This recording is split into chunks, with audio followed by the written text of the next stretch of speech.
Hello नमस्कार जय हिंद। स्वागत है सभी का अधिगम मंत्रा पर। मैं विकास गुप्ता हाजिर हूँ आपके बीच एक नया वीडियो लेकर के, जहां हम डिस्कस कर रहे हैं KVS UP TGT PGT commerce की तैयारी। तो केवीएस पीजीटी कॉमर्स और यूपी टीजीटी पीजीटी कॉमर्स में जो अभी तक हमने टॉपिक किए हैं वो बहुत इम्पोर्टेंट हैं। पहली बात, जितने भी टॉपिक हमने किए हैं वो सारे टॉपिक्स हमने बहुत डिटेल्ड में एक एक कॉन्सेप्ट सिलेबस को ध्यान में रखते हुए किए हैं, है ना। हर एक टॉपिक को हमने कवर किया है। केवीएस पीजीटी कॉमर्स के रिगार्ड कुछ टॉपिक्स बीच में रह गए हैं, तो उनको हम बाद में कवर करेंगे, ठीक है, जैसे ये कंप्लीट हो जाएगा। और जो यूपी टीजीटी पीजीटी कॉमर्स है उसमें आपका अकाउंटिंग में एक ऑडिटिंग वाला चैप्टर रह रहा है, तो वो भी हम लास्ट में डिस्कस करेंगे, ठीक है। तो बाकी यूपी टीजीटी पीजीटी का तो मैक्सिमम सिलेबस चल ही रहा है और केवीएस का भी मैक्सिमम सिलेबस हो गया है। अब सवाल ये है कि ये जितनी भी चीजें हम कर रहे हैं इसका आउटपुट कैसे निकलेगा। इनका आउटपुट निकलेगा जब आप अपने नोट्स प्रिपेयर करेंगे। नोट्स कैसे प्रिपेयर करने, सपोज करो आज का जैसे टॉपिक है joint life policy. Joint life policy heading लिखो, क्या क्या चीजें हैं वो लिखो, और उसमें क्या एंट्रीज पास होती हैं उन्हें लिखो, ठीक। आपको याद रहना चाहिए। देखिए, एक चीज तो यह है कि आप यहां से पढ़ रहे हैं, ठीक है। दूसरा क्या है कि उन्हीं चीजों को आपने अपनी आप बिना देखे अपनी नोटबुक में नोट कर लिया और फिर आपने मैच कर लिया कि आपने सही लिखा है या नहीं लिखा है। तो उससे ये होगा कि आपने जो पढ़ा है वो आपका 100% क्या हो जाएगा, माइंड में सेट हो जाएगा। बस नोट्स बनाने में ऐसा कुछ तो है ही नहीं, बाकी सारा कुछ तो आपको स्क्रीन पर शो होता ही है ना। तो ये एक चीज़ है। दूसरी बात ये है कि यहाँ पर हमें केवीएस का सिलेक्शन लेकर के जाना है और केवीएस में 130 मार्क्स की प्रिपरेशन मैं आपको करा रहा हूँ। 130 कैसे, 100 मार्क्स का तो आपका पेपर होगा कॉमर्स का, और 30 मार्क्स होंगे आपके डेमो के। तो डेमो में जाहिर सी बात है आपसे कौन से कोई कॉन्सेप्ट या तो आप अपने आप से सेलेक्ट कर लेंगे या आपको दे दिया जाएगा। और अगर आपको कोई कॉन्सेप्ट दिया जा रहा है तो उसकी प्रेजेंटेशन देना बड़ा ज़रूरी है ना। और अगर आप प्रेजेंटेशन नहीं दे पाएंगे तो 30 नंबर गए। प्रेजेंटेशन कैसे देनी है, जो पिछले काफ़ी टाइम से टीचिंग करते हुए आ रहे हैं, कॉमर्स पढ़ाते हुए आ रहे हैं, उनके लिए तो आसान है क्योंकि उनके लिए तो क्लासरूम जैसा ही है। लेकिन फिर भी उनके लिए समझना ज़रूरी है कि आप जिस स्कूल में पढ़ाते हैं तो उसका इम्पैक्ट अलग आता है, क्योंकि बच्चे आपके नॉर्मल होते हैं लेकिन वहाँ पर आपसे बारीकी से पूछा जाता है, बारीकी से एक एक चीज़ को ध्यान में रखा जाता है। तो वो चीज़ें हैं, है ना। तो आप उनको प्रेजेंट कैसे कर पाते हैं, एक्सप्लेन कैसे कर पाते हैं, क्या क्या पॉइंट्स हैं उनको पॉइंट्स में कैसे एक्सप्लेन कर पाते हैं ताकि बच्चा इजी से इजी वे में समझ सके। समझ में आ रहा है। और प्लस आपका जो होगा इंटरव्यू होगा, इंटरव्यू में भी आपसे क्वेश्चंस पुट किए जाएंगे, वहाँ पर भी आपसे कुछ भी पूछ लिया जाएगा, बताइए कैसे होगा।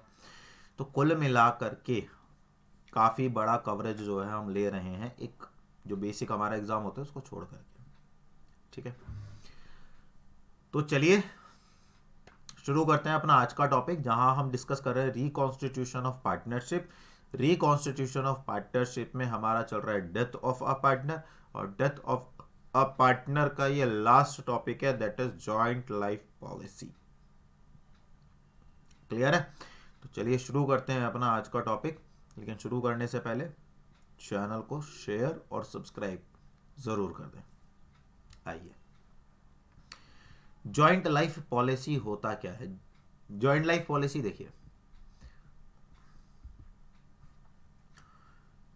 जब पार्टनर्स कोई पार्टनरशिप शुरू करते हैं, ठीक है, तो जैसे हम इंश्योरेंस प्रीमियम कराते हैं ना अपने लाइफ के रिस्क को या किसी भी चीज़ के रिस्क को सिक्योर करने के लिए ऐसी जो पार्टनर्स होते हैं वो इन फ्यूचर को सिक्योर, अपने फ्यूचर को सिक्योर करने के लिए एक पॉलिसी ले लेते हैं जिसको कहा जाता है जॉइंट लाइफ पॉलिसी। और ये जो जॉइंट लाइफ पॉलिसी होती है ये सभी पार्टनर्स के लिए होती है।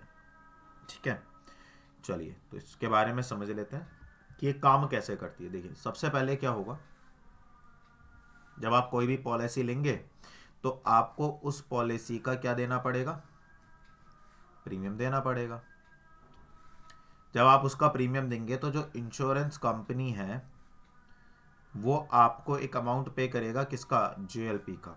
दो कंडीशन होंगे, या तो मैच्योरिटी डेट होगी या जब किसी पार्टनर की डेथ हो जाएगी उस वक्त, विच एवर इज अर्लियर।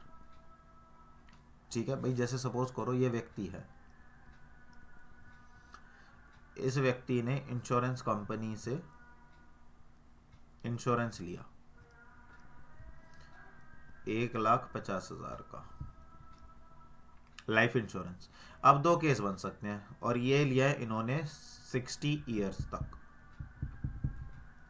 के लिए। और अब दो केस बन सकते हैं, या तो इनकी जो डेथ है वो +60 हो, या इनकी डेथ -60 हो। तो अगर 60 प्लस में होगी, 60 साल से ज़्यादा होगी, तो जब ये 60 साल क्रॉस करेंगे तब इनको इनकी पॉलिसी का पैसा दे दिया जाएगा। और अगर 60 साल से पहले इस व्यक्ति की डेथ हो गई तो उस डेथ के बाद उनको उनकी लाइफ इंश्योरेंस पॉलिसी का पैसा दे दिया जाएगा। ये बात समझ में आ गई। इसका मतलब क्या है, इसका मतलब ये है कि इंश्योरेंस का पैसा मैच्योरिटी और डेथ इन दोनों में से जो भी पहले होगा उस वक्त जो इंश्योरेंस पॉलिसी है उसका पैसा मिल जाएगा।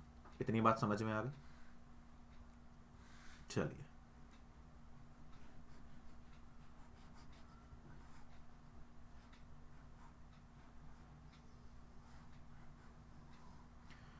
तो क्या कर रहे हैं, ऑन द मैच्योरिटी और death of a partner which ever is earlier, चाहे तो मैच्योरिटी और चाहे डेथ ऑफ अ पार्टनर। क्या यहां तक बात क्लियर हो गई? चलिए, the surrender value at the time of death of a partner is distributing among the remaining partner and the legal representative of deceased partner in old profit sharing ratio. अब ये surrender value क्या होती है, insurance company से जो पैसा receive किया जाता है, किससे, इंश्योरेंस कंपनी से जो पैसा रिसीव किया जाता है उसको सरेंडर वैल्यू कहते हैं। जैसे सपोज कीजिए ए, बी और सी, इन तीनों ने इंश्योरेंस पॉलिसी ली और इंश्योरेंस पॉलिसी में 5 लाख रुपए की इंश्योरेंस पॉलिसी हुई और इनका प्रॉफिट शेयरिंग रेशियो है 2/5, 2/5 और 1/5। तो इसका मतलब इसको हम कितने रेशियो में डिस्ट्रीब्यूट कर लेंगे, 2/5, 2/5 और 1/5। That is equal to 2 lakh, 2 lakh और 1 लाख। बोलिए इतनी बात समझ में आ गई क्या? तो बस इतना सा ही हमारा जो है जॉइंट लाइफ पॉलिसी का कॉन्सेप्ट है। तो क्या क्या है, क्या क्या हमने बेसिकली पढ़ा है। सबसे पहले तो कम जो फर्म है वो प्रीमियम देगी। जब फर्म प्रीमियम दे देगी तो जो इंश्योरेंस कंपनी है वो मैच्योरिटी या डेथ जो भी पहले होगा उस डेट में उस प्रीमियम का पेमेंट कर देगी। और जो भी अमाउंट रिसीव होगी, क्या, जो भी अमाउंट रिसीव होगी वो अमाउंट बचे हुए पार्टनर और जो पार्टनर डिसीज्ड हो रहा है, मतलब जिस पार्टनर की डेथ हो रही है, उस पार्टनर में ओल्ड प्रॉफिट शेयरिंग रेशियो में डिस्ट्रीब्यूट कर देंगे। क्या ये बात समझ में आ गई? दो बात ध्यान में रखें, सबसे ज्यादा कंफ्यूजन होता है कौन से item old profit sharing ratio में डिस्ट्रीब्यूट होंगे, कौन से item new profit sharing ratio में डिस्ट्रीब्यूट होंगे और कौन से आइटम सेक्रीफाइसिंग और गेनिंग रेशियो में डिस्ट्रीब्यूट होंगे। तो इसके लिए आप एक चीज ध्यान में रखें, केवल गुडविल, प्रीमियम फॉर गुडविल और रिटायरमेंट और डेथ के वक्त जो गुडविल का वैल्यूएशन होता है, इन दोनों को छोड़ करके कोई भी आइटम सेक्रीफाइसिंग और गेनिंग में डिस्ट्रीब्यूट नहीं होगा, पहली चीज। दूसरी बात, न्यू कैपिटल के अलावा, क्या बोला मैंने, न्यू कैपिटल के अलावा कोई भी आइटम न्यू प्रॉफिट शेयरिंग में डिस्ट्रीब्यूट नहीं होगा। इसके अलावा जितनी भी चीज़ें बचती हैं, रिवैल्यूएशन हो गया, एक्यूमुलेटेड प्रॉफिट या लॉस हो गए, एक्सिस्टिंग गुडविल हो गई, या आपका क्या कहते हैं रिजर्व हो गया, है ना, ये जितनी भी चीज़ें हैं, या आपका प्रॉफिट हो गया, ये जितनी भी चीज़ें, इवन आपका जॉइंट लाइफ पॉलिसी हो गई, ये जितनी भी चीज़ें हैं, ये सारी की सारी जो मतलब पुरानी फर्म से रिलेटेड चीज़ें हैं, वो सारी की सारी किससे, ओल्ड रेशो के साथ डिस्ट्रीब्यूट की जाती हैं। क्या इतनी बात समझ में आ गई? यहाँ तक अगर समझ में आ गया तो फटाफट से वीडियो को लाइक कर दो, और अगर आप पहली बार चैनल से जुड़े हैं तो फटाफट से चैनल को सब्सक्राइब कर दीजिए। चलिए, अब इसको करने के 3 मेथड हैं। देखिए, मैं एक चीज़ आपसे बार बार कहता हूँ कि आपसे कोई डिस्क्रिप्टिव तो पूछेगा नहीं, बस आपसे क्या पूछेगा, आपसे ये पूछ सकता है कि ये which account will be debited या which account will be credited, है ना, या कौन कौन से मेथड हैं। तो JLP मतलब जॉइंट लाइफ पॉलिसी, है ना, संयुक्त जीवन बीमा, इसको संयुक्त जीवन बीमा बोलते हैं, कि इनमें से संयुक्त जीवन बीमा जो है, जॉइंट लाइफ पॉलिसी जो है, उसका अकाउंटिंग ट्रीटमेंट के कौन कौन से मेथड है, तो इसको एक बार देख लेते हैं। हाँ, तो जब हम इसको देखेंगे तो इसके 3 मेथड हैं हमारे पास। पहला क्या है, प्रीमियम मेथड, दूसरा क्या है, सरेंडर वैल्यू मेथड, और तीसरा क्या है, joint life policy reserve method. तो सबसे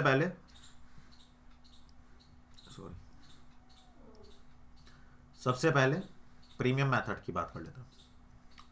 प्रीमियम मेथड में बीइंग इंश्योरेंस क्लेम रिसीव्ड, जब क्लेम रिसीव होगा against the JLP, against the joint life policy on the death of a partner, किसी पार्टनर की डेथ के बाद, देखिए पेमेंट रिसीव होगा तो बैंक, तो फर्म में पैसा आ रहा है कि जा रहा है, आ रहा है, तो बैंक अकाउंट क्या हो जाएगा, डेबिट हो जाएगा।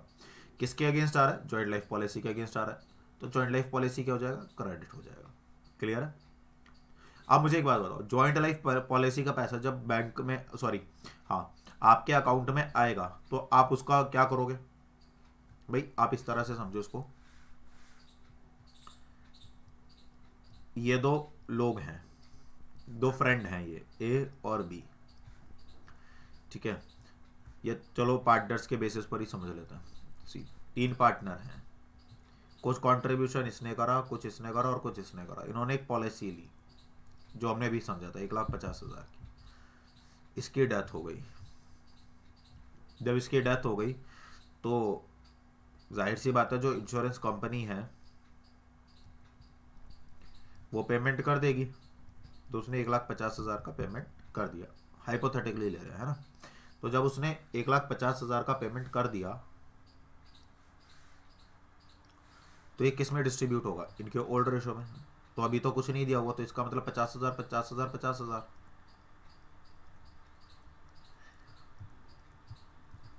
तो इसका मतलब क्या है कि पार्टनर का अकाउंट जो है वो डेबिट हो रहा है या क्रेडिट हो रहा है। तो आप कहोगे सर क्रेडिट हो रहा है, डेबिट तो नहीं हो रहा, बस तो वही तो करा है हमने। जब फर्म के पास पैसा आया, समझ रहे हैं, जब फर्म के पास पैसा आया तो उन्होंने क्या किया, उन्होंने बैंक को डेबिट कर दिया क्योंकि पैसा आ रहा है। पैसा देने वाला व्यक्ति कौन है, इंश्योरेंस कंपनी। तो किस फॉर्मेट में पैसा आ रहा है, जॉइंट लाइफ पॉलिसी का पैसा आ रहा है, तो जॉइंट लाइफ पॉलिसी क्या हो गया हमारे लिए, क्रेडिट हो गया। अब जो जॉइंट लाइफ पॉलिसी का पैसा आया वो कौन ले लेंगे, पुराने पार्टनर्स से ले लेंगे, पार्टनर्स के कैपिटल अकाउंट में चला जाएगा, किस रेशो में, ओल्ड रेशो में। So being the amount received on GLP treated as gain and distributed among the partners. तो क्योंकि गेन है और ये पार्टनर्स के क्योंकि अकाउंट में जाना है तो इसलिए उनका अकाउंट क्या हो जाएगा, क्रेडिट हो जाएगा। बोलो क्या इतनी बात समझ में आ गई? यहां तक किसी भी प्रकार की कोई दिक्कत नहीं है ना। चलिए दूसरा मेथड समझते हैं, सरेंडर वैल्यू मेथड। तो being insurance claim received against the JLP on the date of on the death of a partner, है ना। तो क्या है, जो भी जॉइंट लाइफ सेम ही है, जॉइंट लाइफ पॉलिसी का जो भी पैसा आएगा वो डेबिट कर देंगे और जॉइंट लाइफ पॉलिसी को क्या कर देंगे, क्रेडिट कर देंगे। साइमल्टेनियसली जॉइंट लाइफ पॉलिसी का पैसा किसमें क्रेडिट कर दिया जाएगा, किसमें क्रेडिट कर दिया जाएगा, पार्टनर्स के कैपिटल अकाउंट में, ठीक है।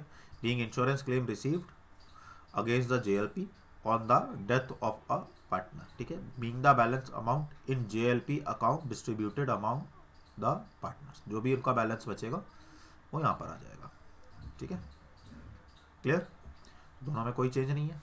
लेकिन हाँ, तीसरा वाला में थोड़ा सा चेंज है, तो उसको देख लेते हैं। तीसरा वाला जो है हमारा वो है JLP रिजर्व मेथड। अब JLP रिजर्व मेथड क्या है उसको देख लो। इसमें 3 एंट्री हम लोगों ने पास की हैं।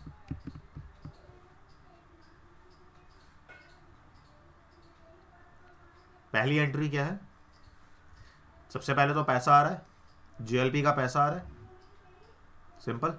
तो JLP का पैसा किस में चला जाएगा, पार्टनर्स के कैपिटल अकाउंट में चला जाएगा, सिंपल। अब यहां पर क्या होता है, यहां पर हम JLP के नाम से एक रिजर्व बना करके रखते हैं। जैसे इंश्योरेंस प्रीमियम इसके लिए, इन्वेस्टमेंट के लिए, वर्कमैन कंपनसेशन के लिए हम रिजर्व बना के रखते हैं ना, तो ऐसी जॉइंट लाइफ पॉलिसी के लिए हम क्या करते हैं, रिजर्व बना करके रखते हैं। तो जब पैसा आ जाएगा, अच्छा एक बात देखो, आपने वर्कमैन कंपनसेशन किया था वर्कमैन कंपनसेशन फंड, अगर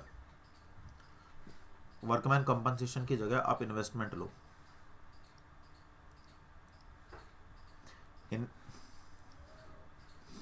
इन्वेस्टमेंट फ्लक्चुएशन फंड,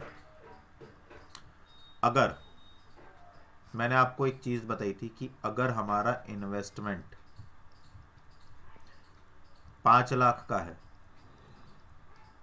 और उसकी जो मार्केट वैल्यू है वो 6 लाख है,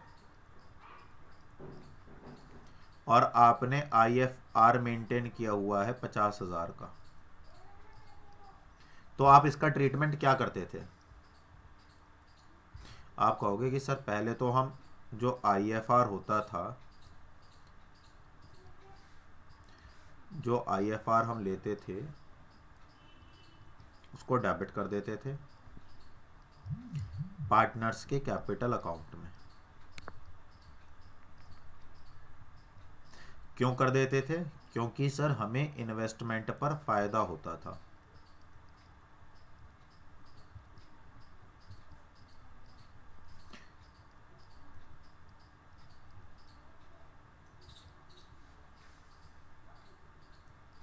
क्या होता था, इन्वेस्टमेंट पर फायदा होता था, और ये फायदा हम पार्टनर्स के कैपिटल अकाउंट में डिस्ट्रीब्यूट कर देते थे। इसका मतलब यहाँ पे तो हम 1 लाख डाल देते थे, और यहाँ पर भी हम क्या डाल देते थे, 1 लाख डाल देते थे। लेकिन यहाँ पर अब क्योंकि इसका कोई यूज नहीं हुआ है और ये बैलेंस शीट में है, तो इसलिए इसको हम पुराने शेयर्स में डिस्ट्रीब्यूट कर देते थे। बेटा यही तो इसमें है, आपने कोई पॉलिसी ली है ना। अब 2 केस बन सकते हैं, देखिए आप जब प्रीमियम कराते हो तो 2 केस बन सकते हैं। एक तो जो पैसा आपने दिया उतना ही क्लेम आपको रिसीव हो जाए या उससे कम रिसीव हो जाए। तो आप ये भी तो मान करके चलेंगे कि क्लेम कम रिसीव हो सकता है, जरूरी थोड़ी है कि आपने जितना क्लेम लगाया है, जितना क्लेम आपने लिया उतना ही आपको रिसीव होगा, कम भी हो सकता है। तो अगर कम होगा तो आपको नुकसान होगा, और ये बात आपको पॉलिसी लेने के समय ही पता है ना। जब आप कोई भी पॉलिसी लेते हैं तो ये कोई गारंटी नहीं है कि आप जो पॉलिसी ले रहे हैं, है ना, या जो आप क्लेम कर रहे हैं उतना ही क्लेम आपको मिलेगा, ऐसा तो ज़रूरी नहीं है। तो इसका मतलब ये है कि क्लेम कम भी मिल सकता है और उतना भी मिल सकता है, ज़्यादा तो नहीं मिलेगा, लेकिन या तो जितना आप क्लेम कर रहे हैं उतना ही मिल जाएगा या उससे कम मिलेगा। अगर उतना ही मिल गया तो कोई नुकसान नहीं है, लेकिन अगर क्लेम कम मिला तो नुकसान होगा, और ये बात आपको उसी वक्त पता है। तो उसके लिए आप रिजर्व मेंटेन करेंगे ना। तो उसके लिए जो रिजर्व मेंटेन किया जाता है वो JLP रिजर्व होता है, जॉइंट लाइफ पॉलिसी रिजर्व। अब आपने क्लेम लिया, आपने पॉलिसी ली, क्लेम किया, आपको वो पॉलिसी का सारा पैसा मिल गया। तो जो पॉलिसी का सारा पैसा मिला तो आपने उसको बैंक अकाउंट डेबिट कर दिया और जॉइंट लाइफ पॉलिसी क्रेडिट कर दिया, और उस जॉइंट लाइफ पॉलिसी का पैसा सारा का सारा किसको दे दिया? पार्टनर्स के कैपिटल अकाउंट में ट्रांसफर कर दिया, क्रेडिट कर दिया। लेकिन अब जो आपने रिजर्व मेंटेन किया, क्या उसका यूटिलाइजेशन हुआ? नहीं हुआ सर। तो जब उसका यूटिलाइजेशन नहीं हुआ है तो आप उसको क्या करोगे सर? वो फर्म के लिए प्रॉफिट है, तो इसीलिए हम उसको भी क्या कर देंगे? पार्टनर्स के कैपिटल अकाउंट में क्रेडिट कर देंगे। कुल मिलाकर के इन शॉर्ट पार्टनर्स के कैपिटल अकाउंट होंगे क्रेडिट, हर केस में ज्वाइंट लाइफ पॉलिसी होगी क्रेडिट, हर केस में डेबिट क्या होगा? या तो बैंक अकाउंट होगा और या ज्वाइंट लाइफ पॉलिसी होगी जब पार्टनर्स के कैपिटल अकाउंट में उसको ट्रांसफर करेंगे उस वक्त। क्लियर है? तो बस इतना सा टॉपिक आपका ज्वाइंट लाइफ पॉलिसी का है जो मुझे आपको अलग से कराना था। अब इसको अलग से कराने का मोटिव क्या है? उसको अलग से कराने का मोटिव केवल इतना सा है कि जो आपका केवीएस है, केवीएस में आपको जॉइंट लाइफ पॉलिसी के बारे में कुछ नहीं कहा गया है कि इसको करना है, क्योंकि उन्होंने तो केवल 11th और 12th का दिया हुआ है और 12th क्लास में जॉइंट लाइफ पॉलिसी का कॉन्सेप्ट है नहीं, इसीलिए मैंने इसको अलग से कराया है। बाकी हाँ, मेरा एक सजेशन है सभी के लिए, चाहे आप केवीएस की तैयारी ही क्यों ना कर रहे हैं, इस कॉन्सेप्ट को ज़रूर करना, ठीक है? क्योंकि ये 12th में नहीं है, लेकिन ये जब आप बीकॉम वगैरह पढ़ोगे ना, एमकॉम वगैरह, तो उसमें इनका कॉन्सेप्ट है, आगे एडवांस लेवल में इनका कॉन्सेप्ट है। तो पता नहीं क्यों बट लग रहा है कि यहाँ से क्वेश्चन बन सकता है, ज़रूर करना इसको, तो इसलिए मैंने ये आपको कराया है, ठीक है? तो आज के लिए केवल इतना ही। फटाफट से चैनल को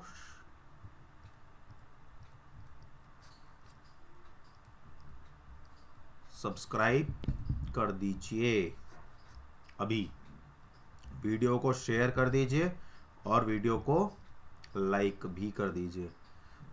आप अपने रिवीजन नोट्स, मैं हर वीडियो में इस चीज़ को कह रहा हूँ, रिवीजन नोट्स ज़रूर करें, और अगर आपको कोई क्वेरी है तो कमेंट करें, और अगर क्वेरी नहीं है तो आपको वीडियो कैसा लगा वो कमेंट करें। इंतज़ार है आपके कमेंट्स का, और बाकी आप लोगों का जो प्यार हमें मिल रहा है उसके लिए आपका तहे दिल से बहुत बहुत शुक्रिया। अधिगम मंत्रा प्लेटफॉर्म बेशक मैंने बनाया है, लेकिन वास्तव में ये आप ही सब लोगों का प्लेटफॉर्म है, और आप ही लोगों ने इसको ट्रस्ट के रूप में, एक विश्वास के रूप में स्थापित किया है। तो आज अधिगम मंत्र को अगर मैं ये कहता हूँ कि अधिगम मंत्रा मतलब विश्वास या ट्रस्ट, तो उसमें कोई दो राय नहीं है। तो आप सभी का बहुत बहुत शुक्रिया, बहुत बहुत आभार अधिगम मंत्रा को प्यार देने के लिए। बस अपना प्यार यूं ही देते रहें अधिगम मंत्रा को, जिससे अधिगम मंत्रा हमेशा आप लोगों के लिए खड़ा रहे और आप लोगों को अपने भविष्य के लिए तैयार करता रहे। मिलेंगे कल एक फिर नए वीडियो के साथ, जहां हम डिस्कस करेंगे डिसोल्यूशन ऑफ अ पार्टनर के कॉन्सेप्ट्स। तब तक अपना ख्याल रखिए, खुश रहिए, मस्त रहिए, चैनल को शेयर और सब्सक्राइब कराते रहिए। जय हिंद।